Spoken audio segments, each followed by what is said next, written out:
What if the reason you can't stop finding what's wrong with everything, including yourself, isn't perfectionism at all? Ask anyone close to a Virgo, and they'll tell you the same thing.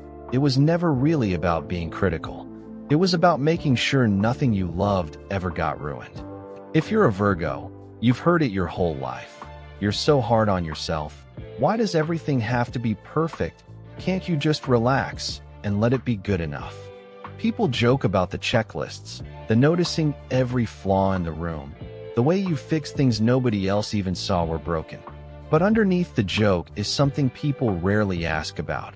Why does letting something stay imperfect feel like abandoning it?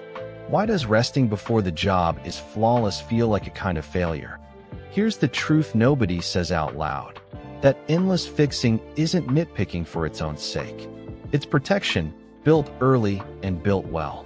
Virgo's oldest myth isn't really about tidiness. It's about Astrea, goddess of justice and purity, the very last of the immortals to walk among humans. As the world grew crueler and messier, every other god eventually gave up and left. Astrea stayed the longest, still trying to hold the line, still believing things could be set right, until even she couldn't bear the corruption anymore. Somewhere back in your own story, something you loved fell apart while you were watching, and you decided it would never happen again on your watch. So you learned to catch every flaw before it could cost you, to hold everything, including yourself, to a standard nothing flawed could ever reach. So the criticism isn't coldness. It's a survival skill that's been running so long you forgot you built it. If that just landed somewhere real, that's not being difficult talking. That's inherited vigilance, still doing the job nobody else picked up. So tell me, do you catch yourself unable to enjoy something good because you're already listing what's wrong with it? When was the last time you let something stay unfinished and still called it enough? Drop your rising sign in the comments if this just called you out, and be honest about the one flaw in yourself you still haven't forgiven. Shadow work doesn't start with forcing yourself to stop noticing details or lower your standards overnight. It starts with naming the pattern without flinching. When something feels unsafe, I reach for fixing it instead of feeling it. Not, I'm just detail-oriented, just noticing that the criticism is a defense, not a personality trait.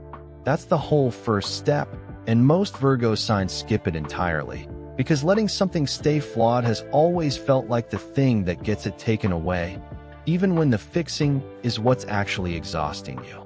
Once you can name it, the shift is simple, even if it isn't easy. The next time you feel yourself reaching for the flaw, pause and name one thing that's already good enough exactly as it is, even a small one. Ask yourself one question: what would I stop fixing if nothing bad would happen?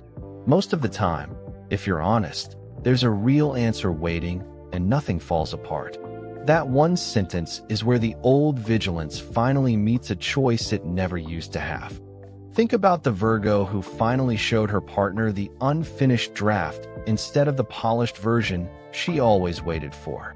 Every instinct told her to fix it first, protect it from judgment, wait until it was flawless. But she didn't. She let the imperfect version be seen instead of the perfected one. And for the first time, her partner didn't criticize it. He loved it exactly as it was, because the real version was the one worth sharing all along. That's the whole shift.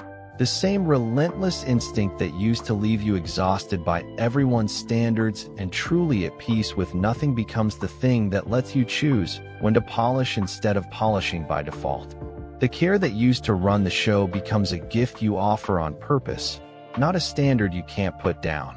You stop being the sign nobody can satisfy, including yourself, and become the sign whose care people actually trust, because now it's chosen, not just compulsive.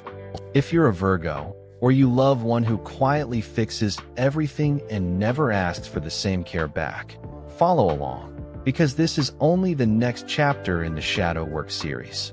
Every sign is carrying something older than itself, and we're going through all 12. New sign added to the series soon.